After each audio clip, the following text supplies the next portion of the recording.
Imagine a time long before the internet, before planes crisscrossed the sky, a time when the world felt impossibly vast. Yet, even then, threads of connection were being woven across continents, not just carrying goods, but ideas, beliefs, and the very essence of what it meant to be human. This is the story of how ancient trade didn't just move silk and spices, but reshaped the soul of civilizations. This is Beyond Borders. Our journey begins on the legendary Silk Road. It wasn't just a single road, but a sprawling network of arteries pulsing with life, stretching from the heart of China to the shores of the Mediterranean. Picture a caravan, kicking up dust under a relentless sun. Loaded on their camels are bolts of shimmering silk, a fabric so coveted in Rome, it was literally worth its weight in gold. But look closer. Tucked away are also scrolls of Buddhist scriptures, carried by monks from India. As these caravans rested in oasis cities like Samarkand or Bukhara,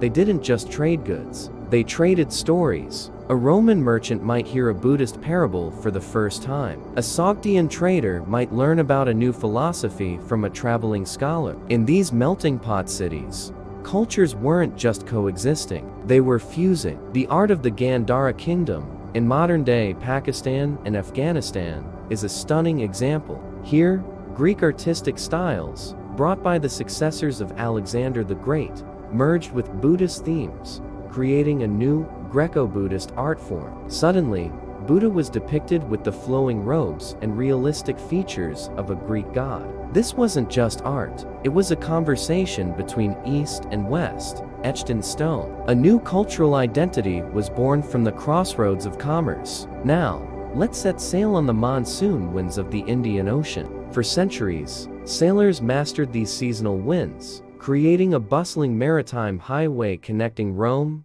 Arabia, India, and Southeast Asia. Imagine the port of Muziris on India's southwestern coast, a place the Romans called the first emporium of India. The air is thick with the scent of pepper, cardamom, and ginger. Roman amphorae, once filled with wine and olive oil, are being unloaded, while ships are filled with Indian spices and textiles for the journey back.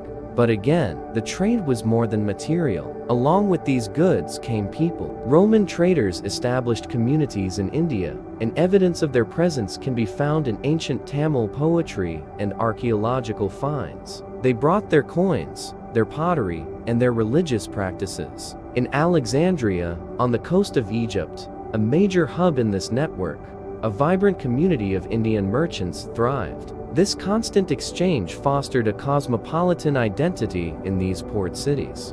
People saw themselves not just as Roman or Indian, but as participants in a larger, interconnected world. Their identities were fluid, shaped by the ebb and flow of the tides and the goods they carried. They learned new languages, adopted new customs, and even intermarried, creating families that were a living blend of different cultures. Let's shift our focus to the Mediterranean, the Great Sea at the center of the classical world. Here, the Phoenicians, the Greeks, and later the Romans built maritime empires founded on trade. Think of the Phoenicians, the master sailors from the Levant. They didn't just trade their famous purple dye and cedar wood, they carried their most revolutionary invention, the alphabet. As they set up trading posts from Cyprus to Spain, they spread this simple, elegant system of writing. The Greeks adopted it, added vowels, and passed it on to the Romans. Nearly every alphabet used in the Western world today is a distant descendant of the script carried by those ancient Phoenician merchants.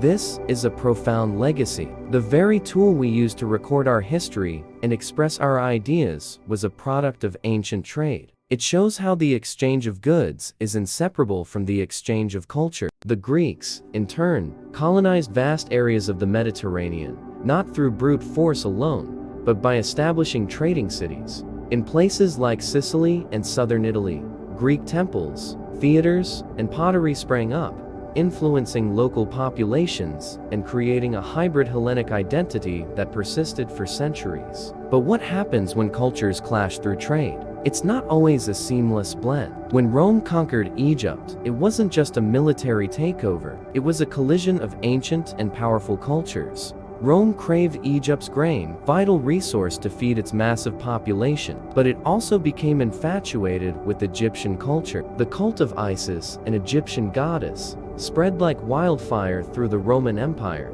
attracting followers from all social classes. Obelisks, those towering symbols of Egyptian power, were taken from the banks of the Nile and erected in the heart of Rome, monuments to both conquest and cultural fascination. Roman emperors even had themselves depicted as pharaohs. Yet, this adoption was selective.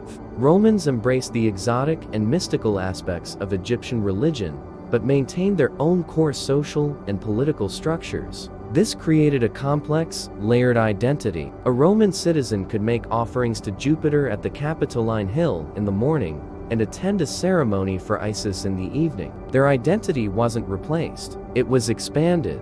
They became Roman, but with an Egyptian flair, demonstrating how even in a relationship of power and dominance, cultural exchange is a two-way street. Finally, we journey to the Americas, to a network that thrived long before European contact. In Mesoamerica, the Maya, the Teotihuacanos, and other civilizations were connected by extensive trade routes. Obsidian, a volcanic glass prized for its sharp edge, was traded over hundreds of miles. So were cacao beans, the basis for a sacred chocolate drink, and the brilliant green feathers of the quetzal bird, reserved for royalty and religious ceremonies. This exchange was deeply intertwined with political alliances and religious beliefs. When the art of the powerful city of Teotihuacan appears in a distant Maya city, it's not just a sign of trade, it's a statement of political allegiance, a shared ideology. The presence of a particular motif or architectural style tells a story of influence and connection. The ball game,